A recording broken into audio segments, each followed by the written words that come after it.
Hey there, and welcome to this video. My name is Max, and today we'll take a look at the new Parsec Spectral Synthesizer rack extension from Propellerhead Software. I'll show you how to create a simple but rich and wide pad sound first, and then we'll morph it into a beautiful melodic rainstick-like sound using one of Parsec's modifiers. Let's get started right away. Here we're looking at a new project with nothing in the rack yet. The only thing I have prepared for this lesson is a small MIDI clip of notes, which you can see here. I'll create a new instance of Parsec and drag the notes over to its sequencer lane. As we play it back, we can immediately hear Parsec's blank patch.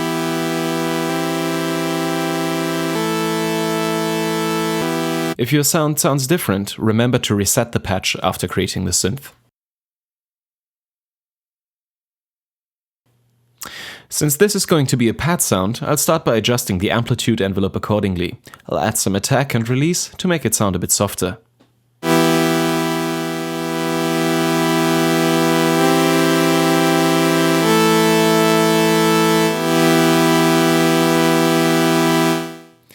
Now let's start shaping the sound. By default, Parsec sound generator is set to saw square, which initially delivers a nice rich sawtooth sound with the generator dial turned all the way to the left. This sound is nice, but I'd like to start with something a little bit more bright, so I'll select the sparse algorithm. We can use the generator dial to adjust the sound to our liking, but I think I'll leave it all the way to the left for now. Also, I think this pad sound is 1 octave too high, so I'll go into the pitch section of generator 1 and switch that down by 1 octave.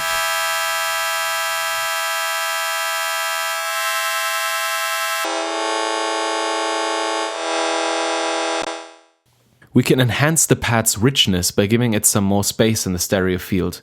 Parsec's sound generators start off with a mono signal, but we can widen it by using the spread dial on the top right-hand corner of the device.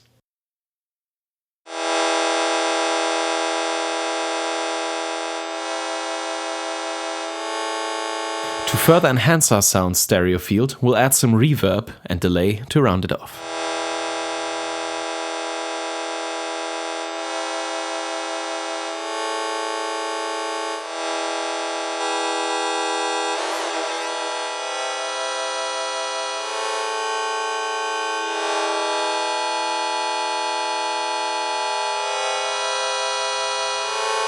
So there's our pad sound. It's nice and rich, but we can make it more interesting and unique. Let's use one of the many sound modifiers to do so. The modifier we'll work with today is called Ensemble 1, and you can put it in either one of the two modifier slots of the sound generator. There's a lot of complicated modulation happening under the hood, and if you'd like to learn more about the technical side of things, you can check out the Parsec handbook on the Propellerhead website. But for now, we're interested in the result. In Parsec, each modifier has two parameters labeled X and Y. Depending on the modifier, these parameters will affect the sound in different ways. As you can hear, if I move the detune dial of the modifier too far, the sound becomes too detuned and starts to turn into unidentifiable noise.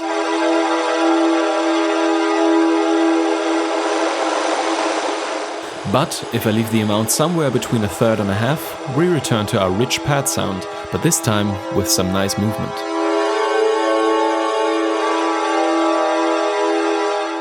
The second modifier is just as powerful as the first one. The further we turn it up, the more we can hear its effect. When it reaches the region next to its maximum, it starts letting only bits and pieces of the original signal through, resulting in a sound that reminds me of a rainstick or a marimba. Leaving the threshold this high and then moving the detune amount, that is modifier 1, down, slows the speed of the effect and results in a stretched metal kind of sound. This leaves us with a beautiful synthetic glockenspiel. On the other hand, we can also take this to the extremes and detune the sound completely.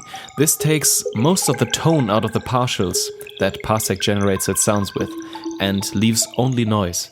By adjusting the modifier threshold and the reverb accordingly, we can immerse ourselves in the sound of water dripping in a cave.